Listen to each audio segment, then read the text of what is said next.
fish are jumping and the cotton is high.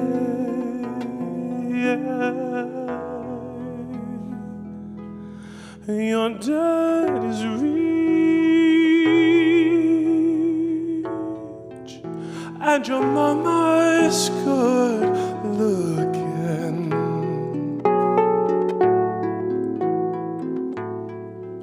So hush, little baby, don't you cry.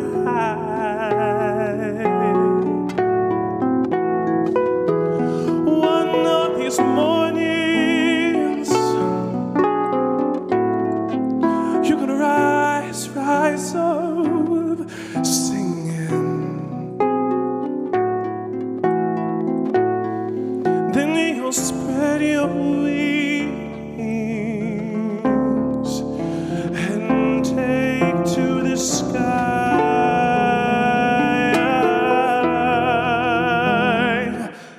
But till that morning, there's nothing that can harm you.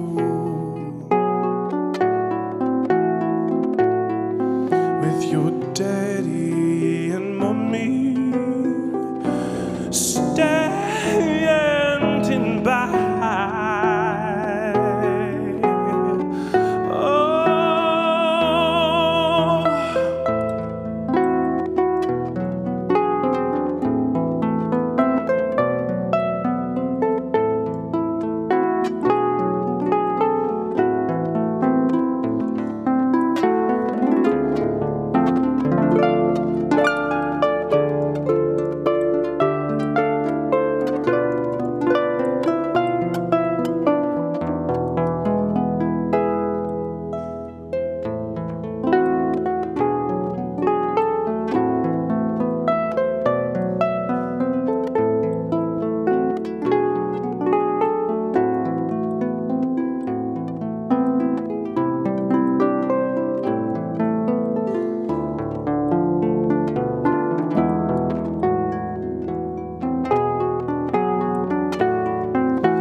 It was in, I believe, June of 2020.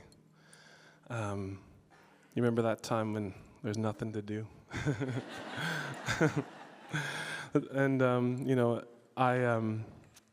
this was around the killing of George Floyd, and my social media, my only outlet my only injection into the outside world was suddenly filled with lots of faces that looked a lot like mine, and fear, and being afraid and scared.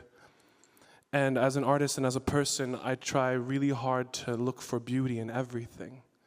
That even in the most desperate places of conflict, that there can be some piece of beauty in there somewhere. And I also believe that it's really not helpful to be argumentative. That's only destroying things as opposed to building them up. And so, how do we build each other up? How do we build ourselves up? Well, we can tell our stories, because nobody can negate your story or my story. And I realized very quickly that I didn't know my story. And so I remembered back to an article that my aunt had shared on Facebook back in 2017. I read the headline and I quickly kept scrolling. And the headline read, "Former slave Alice Gilliam Scott celebrates her 100th birthday in Pamplin, Virginia." And that woman is my great-great-great-grandmother.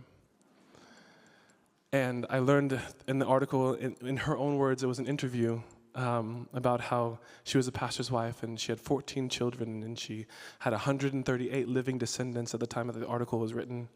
My father being one of them, as he was born just about a month before that. And to think that when my father was born, that there were people who had been enslaved still walking around in America.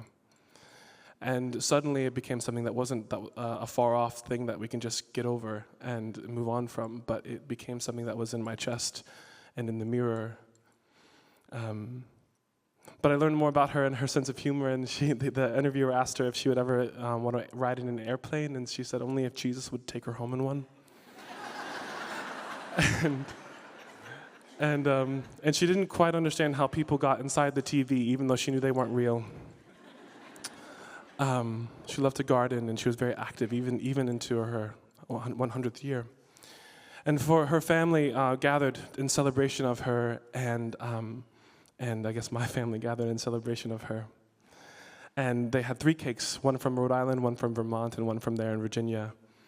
And they decorated the church and the house where they celebrated her birthday with 100 red roses. And I wrote this song in dedication of her. This is called Scars and Stripes.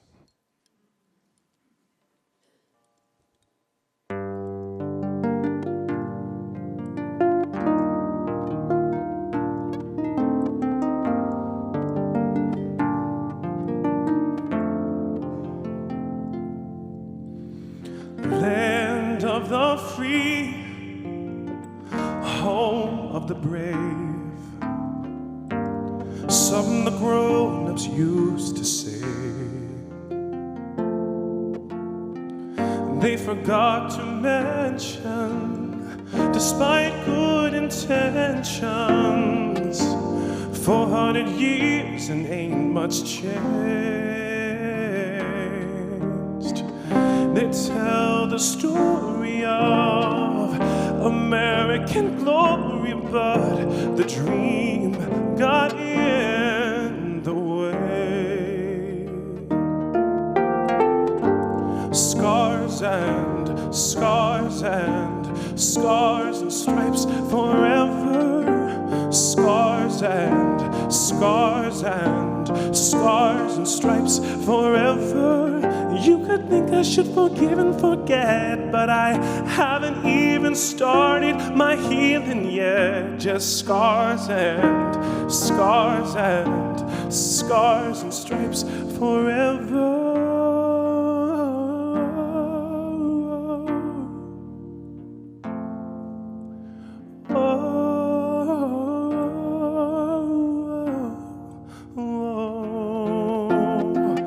The world is watching, and still we're marching on the lands that were betrayed. My body matters, my heart is shattered, but I'll keep singing anyway.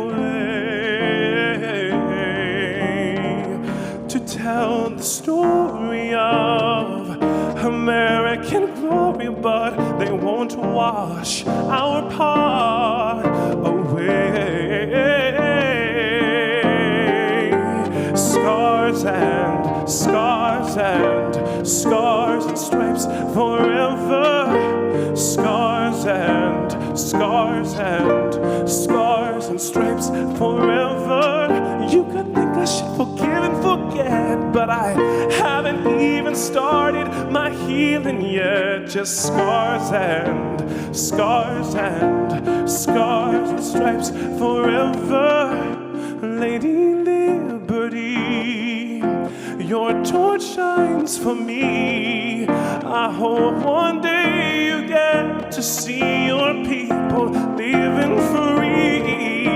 On that day we'll sing, we'll let freedom ring, and the chorus of our voices thundering through humanity.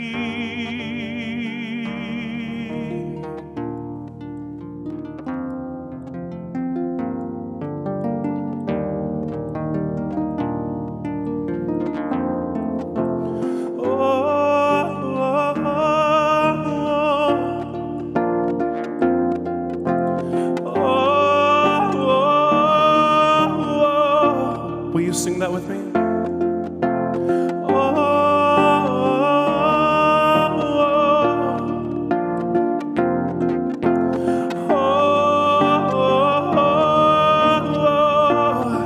Keep singing it.